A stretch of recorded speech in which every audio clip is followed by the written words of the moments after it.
जय श्री कृष्णा। मैं हूं पंडित सुनील भारद्वाज। बात करेंगे वृश्चिक राशि की।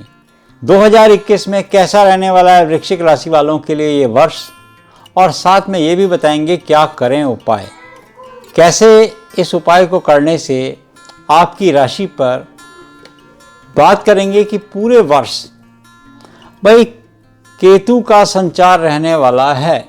वृश्चिक राशि में पूरे वर्ष केतु का संचार रहने वाला है और कैसे हम इस कष्ट को दूर कर सकें। सबसे पहले हम ये समझ लेते हैं केतु का जो संचार है वो पूरे वर्ष वृश्चिक राशि में रहेगा, क्योंकि केतु यहाँ पर राहु तो भ्रमण कर रहे हैं वृषभ राशि में, और वृश्चिक राशि में यानी कि 8 नंबर अगर आपकी कुंडली के अंदर लिखा हुआ है तो यहाँ पर समझ लीजिए केतु का संचार इस पूरे वर्ष रहने से उथल पुथल बना के रखेगा, मानसिक परेशानी को बना के रखेगा, विचारों में परिवर्तन करता रहेगा, सोचे हुए काम में विघ्न करेगा, बाधाएं उत्पन्न करेगा। कठिन मेहनत करने से फल तो देगा, कुछ उपाय करने से आपको लाभ भी प्राप्त होगा। अब बात कर लेते हैं गोचर में वृश्चिक राशि वालों के लिए मंगल की जो राशि स्वामी दृष्टि है उनकी कहां पर कैसे दृष्टि पड़ रही है। बात कर लेते हैं कि 21 फरवरी तक राशि स्वामी मंगल अष्टम और 22 फरवरी से 12 अप्रैल तक सप्तम दृष्टि से गुजरेंगे। यहाँ पर आय के स्रोतों में आपके बढ़ोतरी भी करेंगे, साथ में आपके कामों की विघ्न बाधाएं दूर भी करेंगे।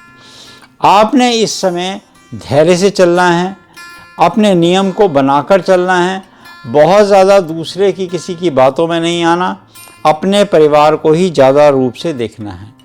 दूसरी चीज़ कि मित्र हो, पड़ोसी हो, कोई मिलने वाला हो, सहपाठी हो, साथ काम करने वाला हो, वर्कर हो, स्टाफ हो, इनसे नम्रता से ही पेश आएँ। बहुत ज़्यादा क्रोध और उत्तेजना भाव से अपने मन को प्रकट ना करें, बातों को तोल मोल कर ही बोलने का प्रयास करें ताकि आपको लाभ मिले। इस समय आपको प्रॉफिट होने के भी योग हैं, प्रॉपर्टी में भी फ़ायदा हो सकता है। ये पीरियड आपका प्लानिंग भी बहुत अच्छी हो सकती है, बाहर जाने की योजना भी बना सकते हैं, मगर कोरोना काल का भी आपको ध्यान देना होगा।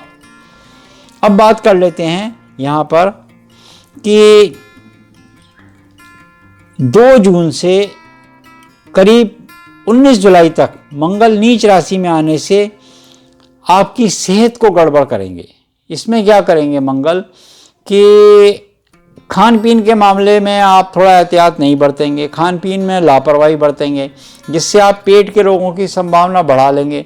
रक्त के अंदर जो अम्लता है ये आपकी बढ़ सकती है, इससे आपको बीपी की प्रॉब्लम हो सकती है, इससे आपको एलर्जिक प्रॉब्लम भी हो सकती है, ये आपके कहीं ना कहीं इंटेस्टाइन में भी प्रॉब्लम कर सकता है। तो खान पीन के डाइजेशन का मामला आपका बहुत बढ़िया नहीं है, डाइजेस्ट नहीं रहने वाला खाना आपको। तो आपने जो हमने पीरियड बताया 2 जून से और जुलाई, ये पीक भी गर्मी का समय होता है, तो इस समय अपने पेट को नरम रखें। तो पेट के मामले में आपको सावधानी रखनी होगी, बाहर के फूड से आपको बच के चलना होगा ताकि आप बाहर का फूड खाएँ तो उससे आपको नुकसान ना हो, इस बात का आपने ध्यान देना होगा।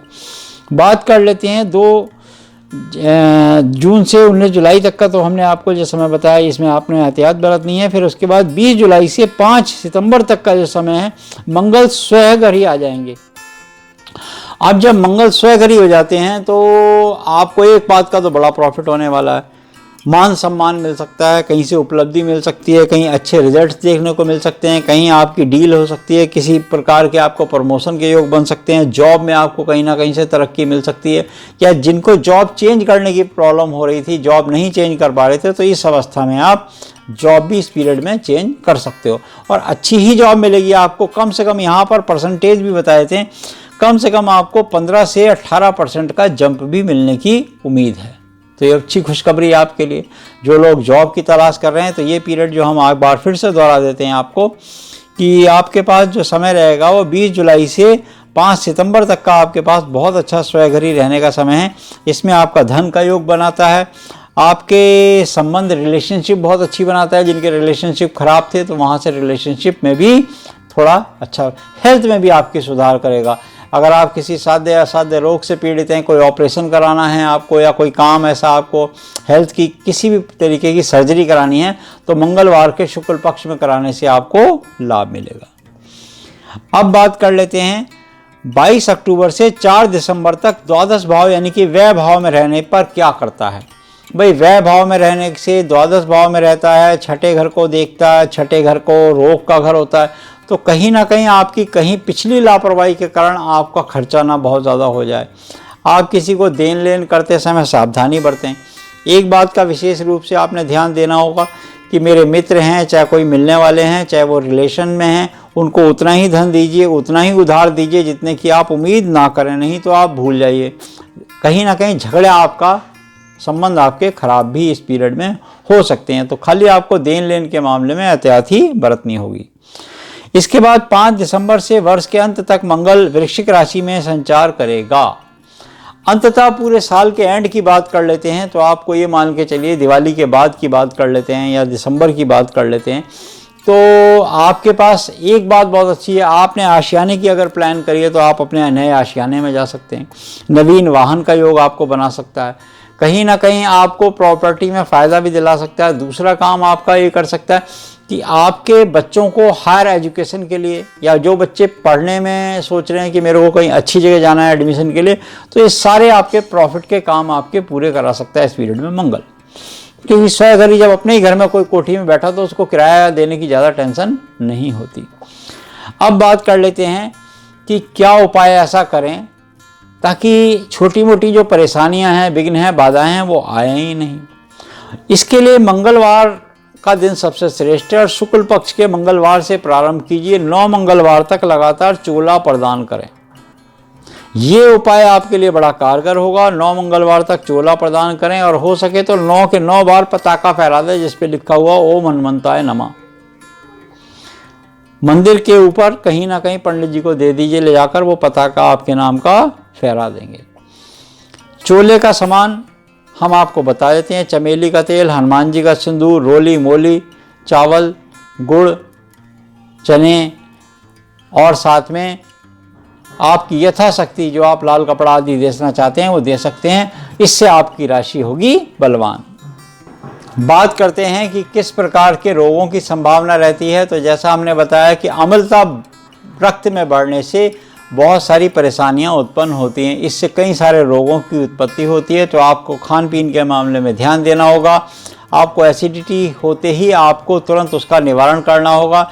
ऐसे पदार्थों का सेवन मत कीजिए जो आपके अंदर पेट में अम्लता बढ़ाए, नहीं तो ये अम्लता धीरे धीरे रक्त में पहुंच जाएगी और ये आपके कहीं ना कहीं बीपी की समस्या को बढ़ा सकती है, इंटेस्टाइन में प्रॉब्लम कर सकती है, आपको चर्म रोग आदि तक भी दुखी कर सकती है। एक वैद्य होने की दृष्टि से हमने आपको ये बात मूल रूप से समझाई कि अम्लता बढ़कर जाती कहाँ है और वो किस प्रकार के रोगों की संभावना उत्पन्न करती है और किस पीरियड में उत्पन्न करती है। मान लीजिए आपकी कुंडली में देख लें, मंगल का बुध का योग बना हुआ है या मंगल बुध की युति है और वो वर्ष कुंडली में 6ठे या 8वें भाव में आई है, तो इस प्रकार के रोगों की संभावना और बढ़ जाती है। तो आपको इस बात का विशेष रूप से ध्यान देना होगा। ये वीडियो आपको कैसा लगा आप कमेंट सेक्शन में जाकर अवश्य लिखिए। अगर आप भी अपनी कुंडली दिखाना चाहते हैं तो दिए गए नंबर पे व्हाट्सएप कीजिए। इस चैनल को लाइक कीजिए, शेयर कीजिए, साथ में सब्सक्राइब भी अवश्य कर लीजिए ताकि नई वीडियो की नोटिफिकेशन आपके पास आ सके। जय श्री कृष्ण।